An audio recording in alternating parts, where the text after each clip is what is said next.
Hola a todos, buenas tardes. Soy Fernando García Frugoni, coordinador de los CREAS de Litoral Sur.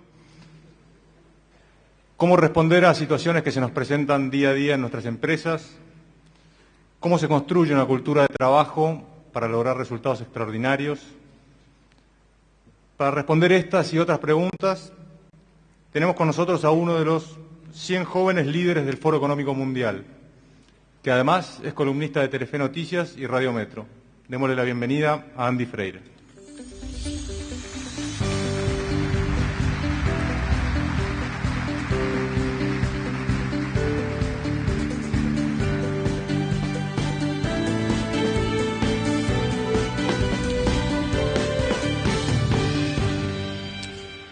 Hola, ¿cómo están?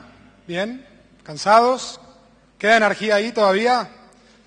Bueno, para mí es un placer estar acá. Hoy hablaba con algunos de ustedes que es mi primera experiencia de contacto con el campo. Confieso, vengo del mundo de la tecnología y es la primera vez que entro en contacto con el campo, más allá de tener amigos con campo, poder ir a visitar a alguien, pero me sorprende, hace un ratito puse un tuit que decía: me sorprende la cantidad y el compromiso de la gente con capacitarse que hay acá, y toda gente de campo. Y uno me contestó: ¿viste? Muchos creen que es plantar un yuyito y esperar a que crezca.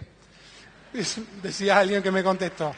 Así que, con total humildad, me siento honradísimo de estar acá. Y lo que quiero es invitarlos a reflexionar. Quiero como desafiarlos un poco, quiero invitarlos a que vean esto como una especie de gimnasio.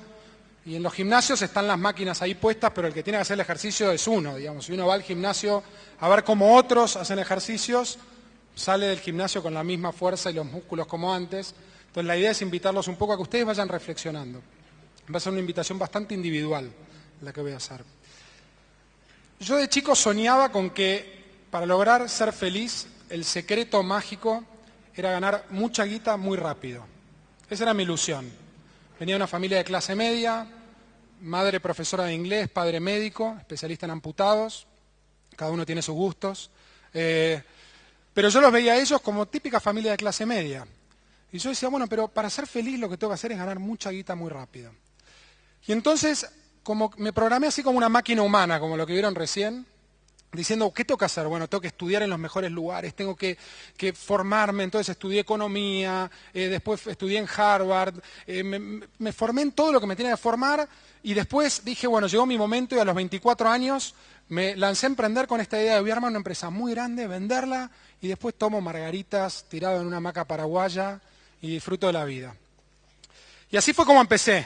Esta es la foto de mi socio Santiago Bilinkis y yo cuando recién empezábamos, armando Finet, una compañía que vendía material de oficina. Básicamente llamabas por teléfono y tenías un catálogo con precios. En ese momento Internet recién empezaba y te llegaban los productos, así como pedir pizza, o pedías remas de papel, viromes, bolígrafos, y te llegaban. Y bueno, te entregaban el producto y vos comprabas y pagabas, y así íbamos a crecer el negocio. Y estas fotos que ven acá, en realidad son las fotos ahí, eso que ven ahí es una gotera del depósito. Y esta foto que ven acá es la única empleada que teníamos.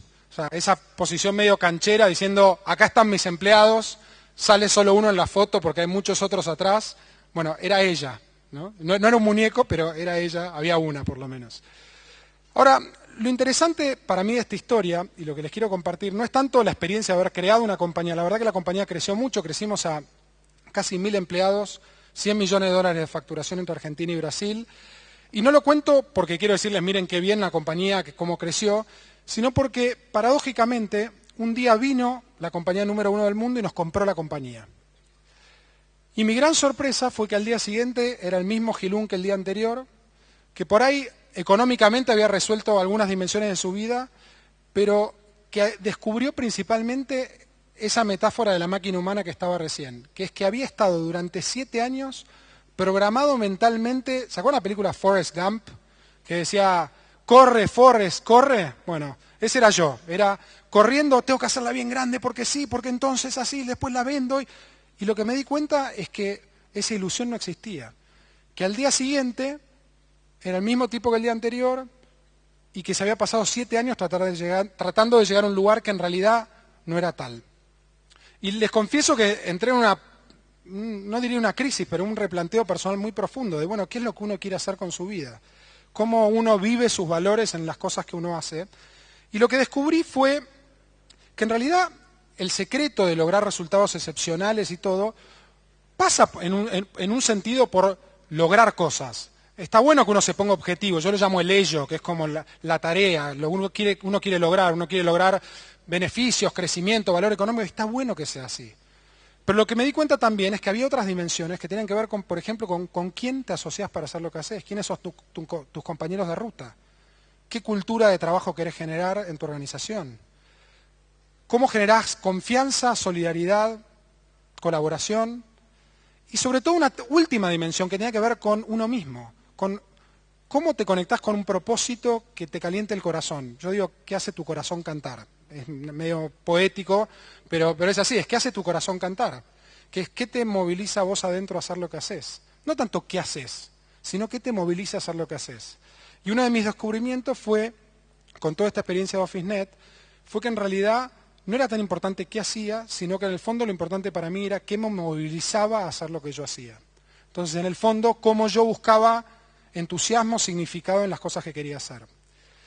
Y lo que descubrí con el tiempo, me puse a estudiar, traté de aprender un poco de esto desde el lugar de descubrir que había algo que aprender y había como un tesoro ahí para capturar, es que en el fondo los resultados extraordinarios surgen cuando uno integra estas tres cosas, cuando uno logra las cosas que se propone, con la gente y los equipos con los que uno los quiere hacer, y conectándose con los valores más profundos que uno le da sentido de significado lo que está haciendo. Y lo que les vengo a hablar no es de teorías de management ni nada por el estilo, sino que yo soy un convencido de que el cuello de botella, el eslabón más débil de la cadena, hay una teoría que a mí me gusta mucho, que los que son ingenieros me imagino que la deben conocer, así que la voy a decir con cuidado para que no me digan, no la dijiste bien, pero Goldratt habló de la teoría del cuello de botella, que básicamente es que en una cadena lo único importante es cuál es el eslabón más débil de la cadena, porque si vos haces los otros eslabones de la cadena más fuertes, la cadena no es más fuerte que antes. Entonces, el eslabón más débil es el que define la fortaleza de la cadena. Y yo soy convencido de que el eslabón más débil de la cadena somos nosotros mismos. Cada uno de ustedes individualmente son el eslabón más débil de su cadena. Y hay una dimensión específica de cada uno de ustedes, y me incluyo, cada uno de nosotros, en donde probablemente está la mayor oportunidad de mejora. ¿Para qué? Para justamente lograr resultados distintos. Y ese eslabón de la cadena tiene que ver con cómo vemos el mundo. Cómo usamos anteojos, yo los llamo modelos mentales, pero ¿qué anteojos usamos para ver el mundo? Cómo nos contamos las historias que vemos y cómo en función de cómo nos contamos las historias actuamos. Entonces lo que quiero es hablar de eso, de cómo vemos el mundo y cómo en función de eso actuamos, e invitarlos y desafiarlos un poco a ver si están dispuestos a ver, después de esta charla, algo de una manera distinta. Jean Piaget hacía ejercicios con chicos de 3 a 6 años que son sumamente interesantes. Lo que hacía era esto, agarraba a un chico y le decía, bueno, mira, ¿ves, nene, que acá de un lado la cara del cubo es roja? Sí, decía el chico. Bueno, ¿ves que el lado opuesto de la cara es verde? El chico le decía, sí, lo puedo ver, le decía, de un lado verde, del otro lado rojo. Entonces le decía, bueno, ahora te voy a hacer un ejercicio. Y le mostraba la cara roja y le decía, ¿qué color ves? Y el nene de 6 años decía, rojo. Le decía, ¿qué color veo yo? Y el chico de 6 años decía, rojo. Le decía, no, te lo voy a hacer de vuelta, a ver si lo entendés. Mirá, ¿ves? Ahora te lo muestro de otro lado. ¿Ves que un lado es verde? Sí. Bueno, el otro lado es rojo, sí, bueno, mirá. Ahora te muestro la verde. ¿Qué color ves? Verde. ¿Qué color veo yo? Verde.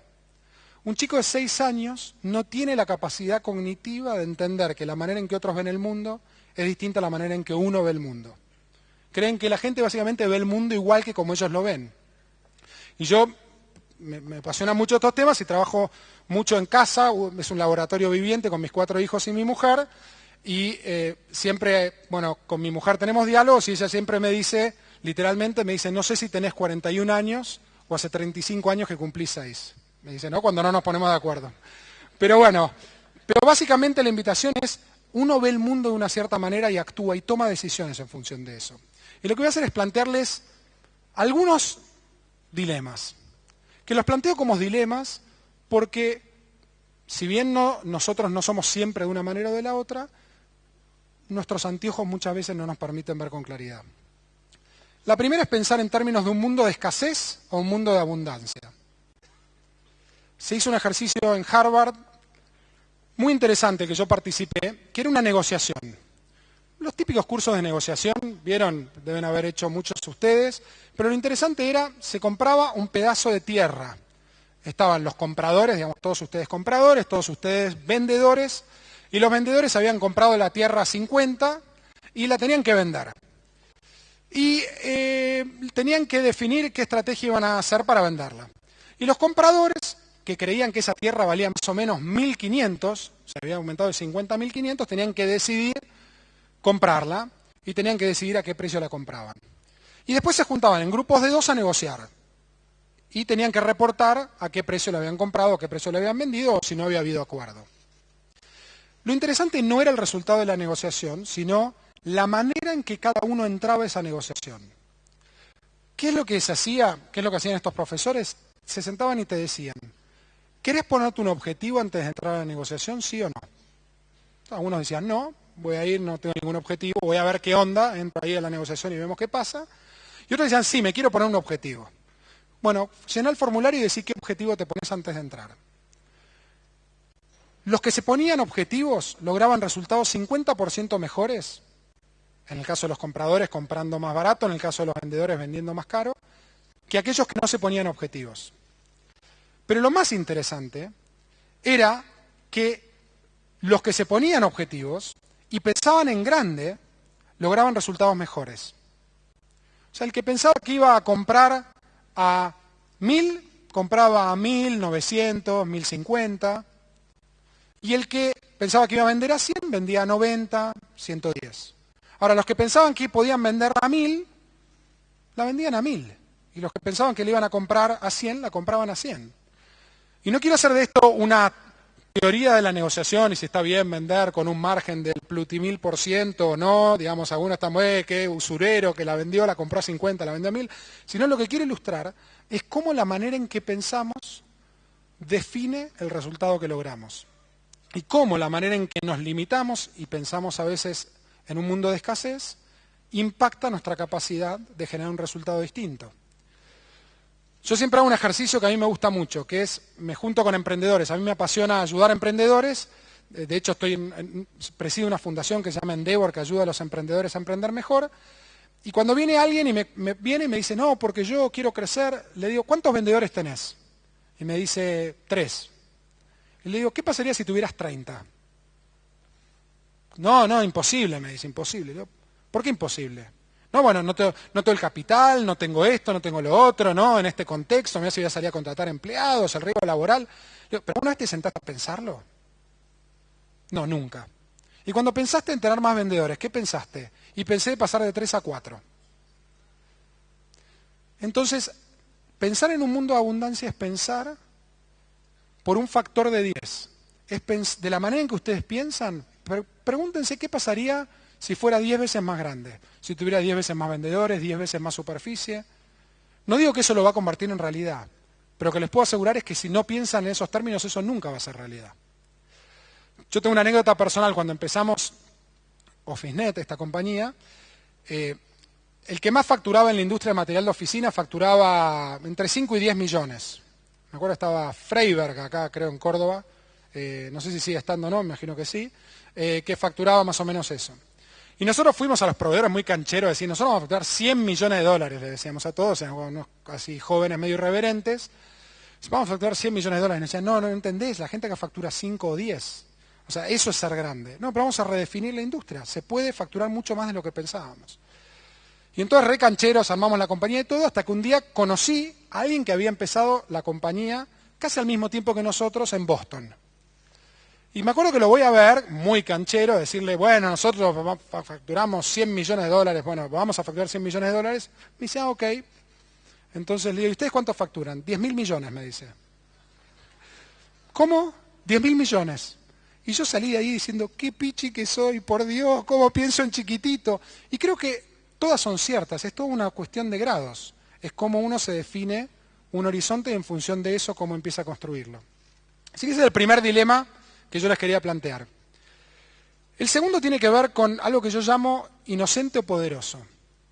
Y me gusta mucho poder plantearlo acá porque sé que no la tienen fácil. Y sé que entre, 85% de carga impositiva, más inundaciones, más, sequía, más no sé qué, es como jugar a la tómbola a veces. Entonces, por eso en particular me interesa mucho plantear este tema acá. Y lo quiero plantear de una manera muy simple y muy cotidiana. Levanten la mano los que viven en la ciudad. A ver, quiero ver. Perfecto. Bueno. Levanten la mano los que viven en una ciudad de más de 200.000 habitantes. Perfecto. Vamos a suponer aquellos que están en ciudades de más de 200.000 habitantes o aquellos que visitan ciudades, Buenos Aires, Córdoba, ciudades populosas, llegan a una reunión 9 de la mañana, tenían arreglado una reunión 9 de la mañana, llegan y alguien entra 9:30, llega tarde. Y vos vas y le decís, ¿por qué llegaste tarde? ¿Qué es lo que 99,9% de la gente dice por qué llegó tarde? Tráfico, perfecto. Acá estamos arreglados para que vaya eligiendo las transparencias en función de las respuestas que ustedes van dando. ¿Está bien? Tráfico. O sea, la idea es, estaban estos 950 personas manejando al mismo tiempo que yo por la misma calle por la que yo iba. Ahora, esa es una parte de la historia. Y supongamos que es verídica. Podemos decir que están los bolaceros que dicen tráfico y no había tráfico, y los que realmente salieron y había tráfico. Vamos a agarrar este grupo porque, digamos, lo dejamos de lado, supongamos que no son bolaceros, que es verdad, salí y había tráfico. Ahora, ¿cuál es la otra parte de la historia? La otra parte de la historia, que también y no la hace incompatible con el tráfico, es a qué hora salí de mi casa. ¿Están de acuerdo? O sea, en el fondo, llegar tarde a un lugar es la perfecta combinación matemática de dos factores, que es la hora a la que salgo, combinada con el tráfico. Ahora, lo interesante es dónde ponemos el foco cuando nos contamos la historia. ¿Por qué? Porque cuando hablamos del tráfico, estamos hablando en tercera persona, es el tráfico.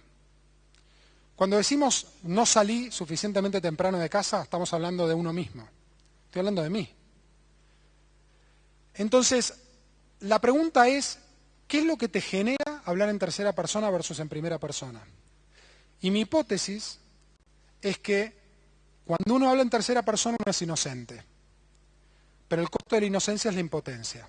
Porque si el problema por el que yo llegué tarde no fui yo, sino los otros 1000 autos que se les ocurrió salir a la misma hora de su casa para llegar a otro lugar, entonces el problema son los autos, no soy yo. Si yo hablo en primera persona, entonces lo que estoy es empoderándome. Y por eso yo digo, el costo de la inocencia es la impotencia. Y el precio que uno tiene que querer pagar es, para poder tener empoderamiento, es el costo de la responsabilidad. Y me gusta mucho la palabra responsabilidad porque es la habilidad para responder. Responsabilidad. Que no te hace culpable de algo, pero te hace responsable. Te hace hábil para responder al desafío que estás enfrentando. Entonces, esto es algo que nosotros desde muy chicos vamos aprendiendo. ¿Tá? Yo tengo 4 hijos, les cuento que siempre uso a mi casa como laboratorio. Mi hija se le cae la leche y le pregunto, ¿qué pasó? Y me dice, la leche se cayó. Entonces le digo, vino corriendo y se tiró de la mesa. Me hace así. Digo, ok. Me saqué un 10, pero la maestra me bochó. Nadie dice, yo me saqué un 1 y la maestra me puso un 10. Los 10 me los saco yo, los 1 me los ponen. Pero también en nuestra vida cotidiana, con esta macroeconomía es imposible. Con esta macroeconomía es imposible. Lo que no está negando que la macroeconomía pueda ser compleja. Pero si el problema es la macroeconomía, alguien tiene que cambiar la macroeconomía. El pensar en términos de tercera persona, que yo le llamo pensar como víctima, y con esto es una palabra muy delicada, a veces me gusta más la palabra espectador, es cuando yo estoy hablando de variables sobre las que no tengo control, lo que en general genera es muchísima resignación y resentimiento. Cuando yo me pongo en un rol de protagonista, lo que me pregunto es qué es lo que yo puedo hacer para responder a este desafío. Les cuento mi mejor historia de víctima. Les conté que vendimos esta compañía, pero el primer intento fallido de venta fue en noviembre del 2001. Miren el timing, ¿no? Un visionario lo mío. Venía el presidente mundial de Staples a visitar OfficeNet, uno de los 100 líderes ejecutivos de Estados Unidos, no sé qué, bueno, viene. Claro, había planificado 2 meses antes el viaje. Cuando se iba acercando la fecha, el clima se iba poniendo un poquito más tenso en Buenos Aires, ¿no? Entonces me acuerdo que ya para cuando venían, que vino a fin de octubre, ya la cosa estaba complicadísima. Entonces armamos un sistema que fue como teníamos muchas camionetas con celulares y handys que se iban hablando y se iban transmitiendo información, lo que dijimos fue, vamos a hacerle la gran Truman Show. ¿Está bien? Entonces, se van hablando, dicen, no agarres, Figueroa Alcorta, están saqueando, Paseo Alcorta, listo, doblamos. Entonces, claro, iban hablando entre los choferes, el chofer que lo había ido a buscar, nosotros estábamos subidos ahí, me acuerdo que el señor en un momento dice, ¿por acá no pasamos ya? Me dice, no, pero te queríamos mostrar, porque es una zona muy linda, que el día de mañana si quieren abrir locales. No solo eso, me acuerdo que a la noche le íbamos a llevar a cenar. Y claro, nadie salía a cenar. Y no queríamos que se llevara la imagen de que en realidad nadie salía a cenar. Entonces lo que hicimos fue, empezamos a mandar a los choferes a la noche para que nos dijeran qué restaurantes tenían gente. Entonces nos dicen, Rodicio de Costanera, la mitad de las mesas ocupadas, ahí vamos. Y así fue, se volvió, después de Rodicio, el día siguiente, todo, dijo, che, la verdad, bien, nos encantó, nos gustó mucho todo. 2 semanas después empiezan a aparecer en CNN camionetas prendiéndose fuego al lado del obelisco. Una cosa así, me acuerdo un día llama y dice, Andy, esas camionetas que se prenden fuego, esa es la ciudad que yo visité hace 2 semanas. Sí. Bueno, como te imaginarás, no vamos a avanzar con la transacción. Habíamos estado 6 meses invirtiendo tiempo para lograrlo. Se nos había caído, y no solo eso, sino que nuestras ventas en dólares, del 1-1 al 3-1, se habían pulverizado. Tenía inversores externos que habían invertido en dólares, que tenían derechos a cobrar en dólares. Igual, básicamente, destrucción de valor absoluta. Esa fue mi mejor historia de víctima, porque yo empezaba a pensar y decía, qué injusticia, qué injusto es el mundo. Yo acá, emprendedor honesto, construyendo valor, 5 presidentes en 10 días, ¿por qué me pasa esto a mí? O sea, me empecé a contar historias de víctimas que en el fondo lo que buscaban era que me hiciera inocente. Ahora fue pasando el tiempo y yo no me daba cuenta hasta que un día alguien vino y me dijo, pero pará, si no te ves como parte del problema, no te vas a ver como parte de la solución. Y esta frase me caló profundísimo. Vos no sos el problema, pero te tenés que ver como parte del problema. No porque vos seas el que pueda cambiar la realidad, pero porque vos tenés que preguntarte qué es lo que podés hacer al respecto. Y este segundo dilema que me gustaría dejarles es este dilema de inocente o poderoso, que es cómo podemos empezar a contarnos las historias de una manera distinta.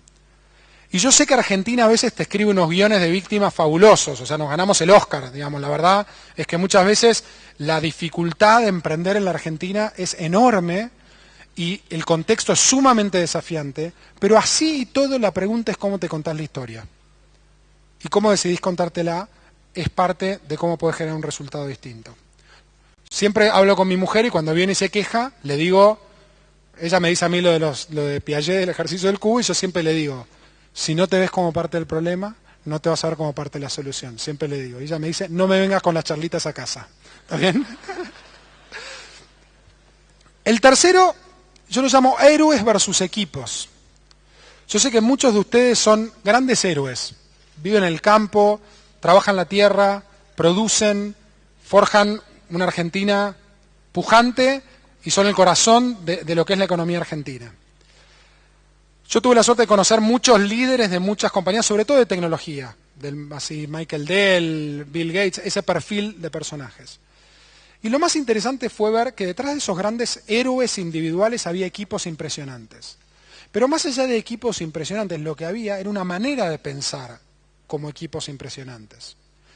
Y la manera para mí de ilustrar este desafío o este dilema de héroes versus equipos es con el fútbol. Les quiero simplificar el mundo del fútbol en ataque y defensa. Vamos a poner que hay atacantes y hay defensores. Vamos a agarrar un equipo al azar, el glorioso River Plate, por ejemplo, para agarrar así un equipo al azar. ¿Está bien? Gracias. Gracias. Listo, terminó la charla. Un placer, ¿eh? No. River Plate. Tenemos al Trapito Barovero, que es el arquero, para simplificar, y tenemos a Teo Gutiérrez, que hasta ahora no le cuesta mucho meter goles, pero el ataque. ¿Cómo definimos el éxito de los atacantes? Si tuviéramos que decir, ¿por qué Messi es un genio? Por los goles que hace. ¿Están todos de acuerdo? Medimos al atacante por la cantidad de goles que hace. ¿Cómo medimos un buen arquero? Por la cantidad de goles que no le hacen. ¿Está bien? Entonces, si tuviéramos que simplificar, diríamos, los atacantes se los mide por la cantidad de goles que hace, los defensores se los miden por su capacidad de que no le hagan goles. Hasta ahí me siguen todos, ¿no? Supongamos que jugamos 3 partidos. El primer partido perdemos 5-4, el segundo empatamos 0-0 y el tercero ganamos 2-1. Si sos ataque, ¿cuál elegís? Epa, ahí un run. No, bueno, a ver, perder 5-4, metí 4 goles. Soy ataque, metí 4 goles. Y si soy defensa, bueno, el segundo no me metieron ningún gol. Y estamos todos de acuerdo que el resultado obvio y lógico es ganar 2-1. Muchas veces la optimización del sistema individual lleva a la estupidez colectiva. Muchas veces estar pensando en el objetivo primario que yo tengo a nivel individual hace que pueda llegar a elegir perder 5-4 porque metí 4 goles en vez de ganar 2-1. Y este dilema de pensar en equipo y realmente optimizar el sistema global, aún estando dispuesto a suboptimizar el subsistema, es una de las cosas que define a los grandes emprendedores en su capacidad de lograr resultados extraordinarios, que es cómo lográs pensar en el sistema global. Me contaban en el almuerzo muchísimo de todos los trabajos de colaboración que se hace desde CREA, con distintos de ustedes en distintos procesos de investigación y cómo después ponen muchas de las cosas que se investigan al servicio de toda la red y cómo eso después lo pueden capturar todos. Bueno, pensar en equipo es estar pensando con los otros, es estar pensando con lo que tenés al lado y entendiendo cómo podemos hacer sacrificios individuales en pos de conseguir un resultado mejor para todos. Después de que vendí OfficeNet, armé una compañía en Estados Unidos con un socio brillante y gran persona que tiene que ver con ayudar a las grandes compañías a cambiar su cultura de trabajo y generar culturas más emprendedoras y todo eso. Y cuando nos buscamos inversores, conseguimos inversores para armar el proyecto, y yo había asumido en el plan que íbamos a gastar 100, más o menos, para simplificar, 100 entre los dos de salarios.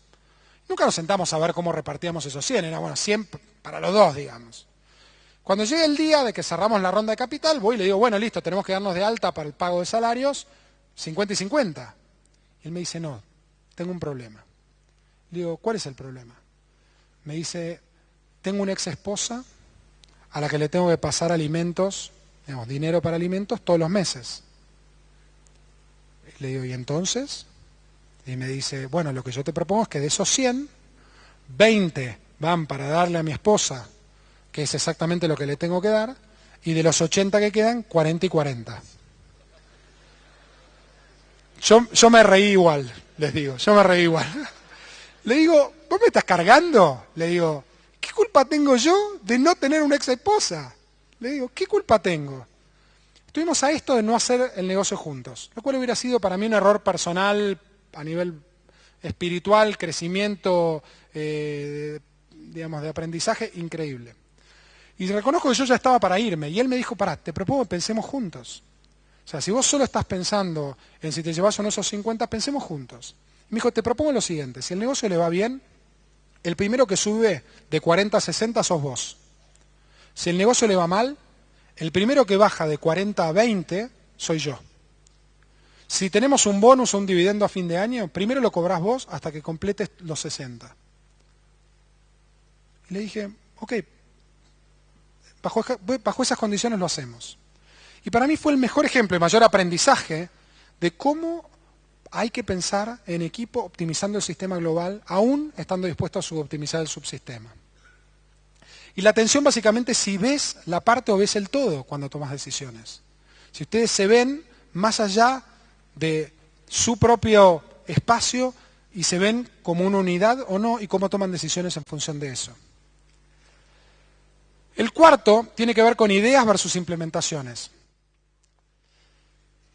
El 98% de los emprendedores con los que yo interactúo vienen y me dicen, tengo una idea genial.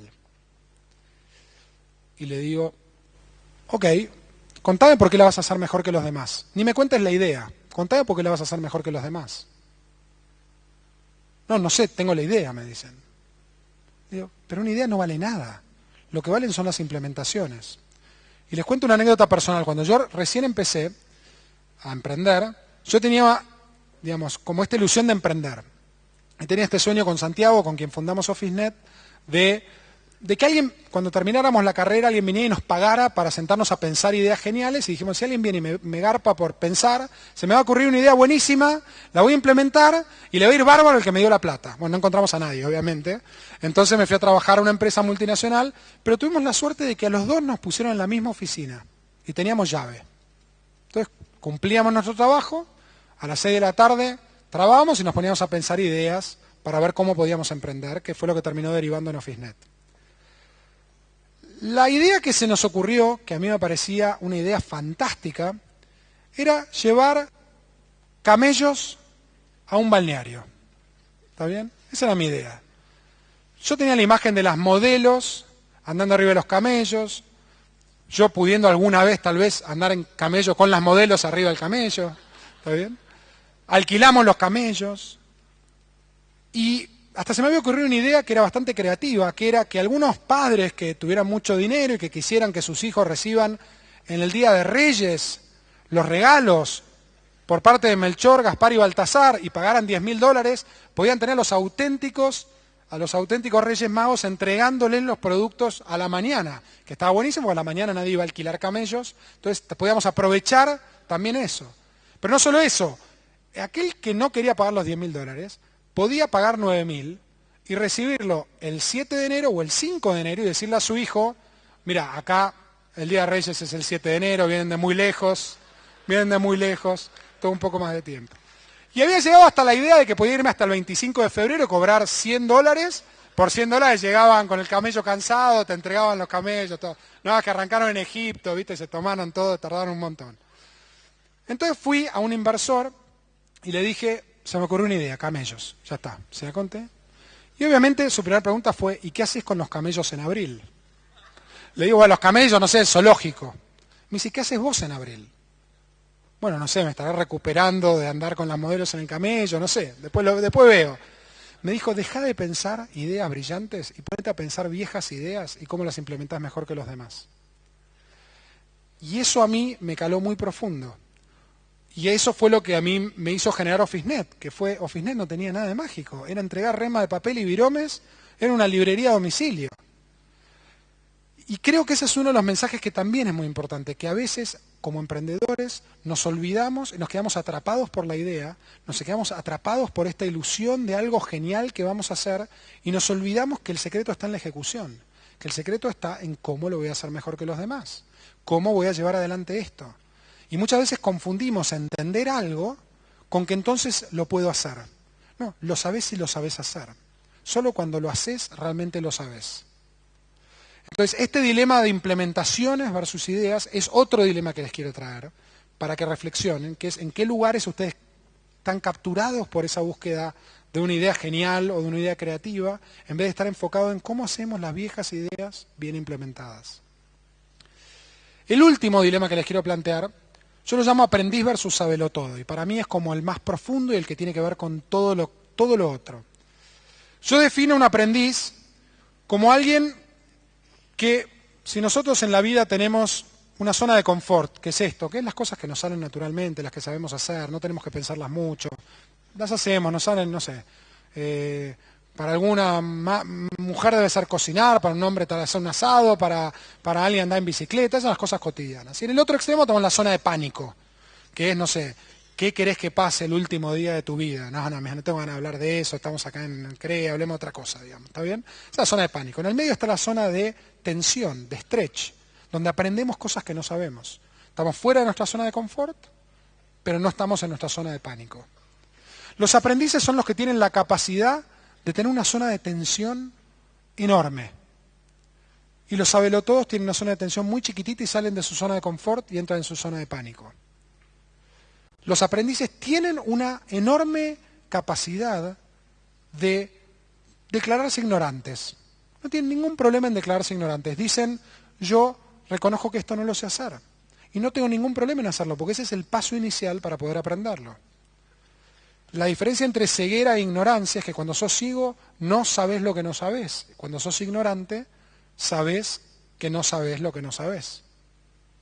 Y el dilema para mí más interesante de esto es que muchos de nosotros, que nos va relativamente bien en lo que hacemos, se nos valora muchas veces por lo que teóricamente sabemos. En las organizaciones veo esto muchísimo. Bueno, pero si me contrataron es porque se supone que sé. Le digo, no se supone que sabes. Se supone que sabes encontrar la manera de encontrar las respuestas para hacer lo que hace falta hacer. Pero no necesariamente tenés que tener todas las respuestas. Entonces, este dilema del aprendiz versus el sabelotodo para mí es como el más profundo, que es cuán comprometido estás en tu vida a aprender. Cuán comprometido estás en tu cotidianidad a descubrir cosas que no sabes y sobre todo a declararte ignorante cuando hay algo que no te está saliendo como vos querés. A mí me gusta mucho la imagen de Albert Einstein porque él fue el que, aparte que tiene una cara de loco terrible, definió la locura como hacer 2 veces lo mismo esperando un resultado distinto. O sea, la definición de locura es hacer 2 veces lo mismo esperando un resultado distinto. Y la esencia de ser un aprendiz es saber que si haces de vuelta lo mismo vas a tener un resultado distinto, darte cuenta, tomar conciencia y hacer algo distinto, aprendiendo algo distinto. Mi mejor historia de aprendizaje es bastante mundana. Voy a contar la historia y después les voy a contar otra historia que me parece más profunda, y con eso ya vamos a cerrar, que es cuando recién empezamos OfficeNet. Yo había venido a Estados Unidos de ver algunas compañías que hacían esto, lo llamábamos de cara dura, no, estoy en la universidad armando una tesis sobre la industria de la rema de papel, te podemos ir a visitar, y nos contestaban, oh, un argentino, sí, very nice, vení. Bueno, entonces íbamos ahí, les preguntábamos de todo, ¿cómo hacen esto? ¿Cuántas cajas entran en una camioneta? ¿Cuántas remas venden por día? Bueno, les preguntábamos todo. Íbamos al hotel, desgrabábamos todo, volvíamos el día siguiente, les preguntábamos hasta que nos echaban y nos decían, basta, nene, ¿qué tesis de la universidad? O sea, y nos rajaban. Y así íbamos a otro, le preguntábamos, así, y volvimos. Claro, cuando volví, 24 años, dije a una chica llamada Verónica Quinteros, le dije, vos sos la encargada de cobranzas. El sistema de cobranzas funciona así, le dije, porque yo ya lo vi, en Estados Unidos funciona así. Nosotros en la factura imprimimos mandar cheques a Vieites 1690, te mandan los cheques y vos los cargas en el sistema. Listo, me dijo Verónica Quintero, listo. Empezamos a vender, al mes viene y me dice, dimos bien la dirección de la factura. Le digo, Verónica, a ver si me entendés. Vos no estuviste en Estados Unidos, yo sí. Te digo, el área de cobranzas, llegan los cheques por correo. 3 meses, 4 meses, todos los meses venía y me decía, ¿dimos bien la dirección? Sí. ¿Dimos bien la dirección? Sí. Bueno, sí. Y me acuerdo que el mes 6, estaba caminando por la 9 de julio, y veo una persona con una caja de OfficeNet, lo cual me emocionó, como se imaginarán, una emoción ver a alguien que es tu cliente con tu producto. Estaba llevando otras cosas en la caja, pero no importa, si tenía la caja algo habían comprado. Entonces me la acerco corriendo y le hago así medio disimuladamente, le digo, ¿vos le comprás a esta empresa? Me dice, sí. Le digo, ¿y qué tal son? Me dice, es espectacular. Me dice, tienen un catálogo, muy buenos precios, te entregan muy bien y nunca te vienen a cobrar. Entonces volví y le digo a Verónica, la verdad que no te estaba escuchando. En el fondo no te estaba escuchando. Pensé que la tenía tan clara que si seguíamos así nos fundimos dentro de 6 meses. Esta es una persona, no sé, me la mandó el destino porque apareció justo y me permitió darme cuenta de lo que no estaba viendo. Hoy el área de cobranzas de Staples, porque ahora es Staples, 22% de la nómina son cobradores. Tenemos una flota de camionetas, de motos que van y vienen, o sea, llegan, agarran al cliente, los dan vueltas, los agarran de los pies, los sacuden a ver si le cae una moneda y la agarran antes de que toque el piso. O sea, es así. Pero eso solo uno lo puede ver cuando lo ve. Y solo uno lo ve cuando uno tiene los anteojos enfocados en aprender y no solo en saber. Y me gusta mucho esta historia con la que voy a terminar, que es la historia de un erudito que había estudiado todo lo que había para estudiar de las artes orientales. Todo, se había leído todo, había escrito paper, disertado, todo, y ya estaba por escribir su libro final, póstumo, así, y cuando viene alguien y le dice, pero ¿vos conocés al gran monje de la casita del techo colorado en el Tíbet? Dice, ¿pero qué escribió? No escribió nada. ¿Pero dónde disertó? No disertó en ningún lado. No lo conozco. Bueno, si no conoces a ese tipo, no sabes nada, no sabes nada. El tipo, obviamente desesperado, se había leído todo, va corriendo, se toma un avión, llega al Tíbet, va caminando, empieza a subir la loma, ve, cuarta casita, techo rojo, toca timbre así, todo transpirado, y sale un viejito tipo Shifu, el de Kung Fu Panda, ¿se acuerdan? Tipo así, y le dice, sí. Le dice, ¿usted es el gran maestro Zen? Sí. Dice, bueno, déjeme que le explique. Bueno, mire, yo me puse a hacer todas estas cosas, preparé un montón de materiales, he disertado, he estudiado todo lo que tiene que ver con religiones comparadas, con temas espirituales de Oriente y de Occidente, de los últimos siglos, y tengo una opinión muy crítica sobre muchos de... Y el otro miraba, ¿no? Ahí con la barbita, y de golpe le dice, tomamos té. Dice, ¿cómo? Tomamos té. Le da una tacita así, ¿no? En la mano. La tenía así y le empieza a servir té. Y el tipo le dice, bueno, pero mientras me sirve té, déjeme que le cuente, porque la verdad que yo creo y estoy convencido de que toda la teoría espiritual del hinduismo, y el tipo le iba sirviendo té, ¿no? Y le seguía contando y contando y contando hasta que en un momento el té empieza a desbordar. Y era agua caliente. El tipo le dice, pero no ve. Le dice, no ve, la taza está llena. Y el tipo le dice, exactamente, ese es el problema, que la taza está llena. Y la única manera en la que usted puede aprender a lo distinto es que primero vacía la taza. Entonces, este dilema de aprendiz versus saberlo todo, para mí es muy profundo y tiene que ver con sus vidas cotidianas en sus organizaciones, sus vidas familiares, sus vidas con amigos y cómo vemos el mundo. Y los que realmente tienen éxito son los que tienen la capacidad de aprender más rápido que los demás. Los que tienen esa voracidad combinada con humildad, esa ambición combinada con humildad, de querer llegar lejos, ponernos objetivos enormes, pero al mismo tiempo reconocer y saber que lo que no sabemos no lo sabemos y la única manera de aprenderlo es declarándonos ignorantes. Les dejo estos 5 dilemas para que los reflexionen como fin del día. De vuelta, escasez versus abundancia, víctima protagonista, héroes versus equipos, ideas versus implementaciones y aprendiz versus saberlo todo. Y espero que les resulte muy, muy útil. Muchísimas gracias.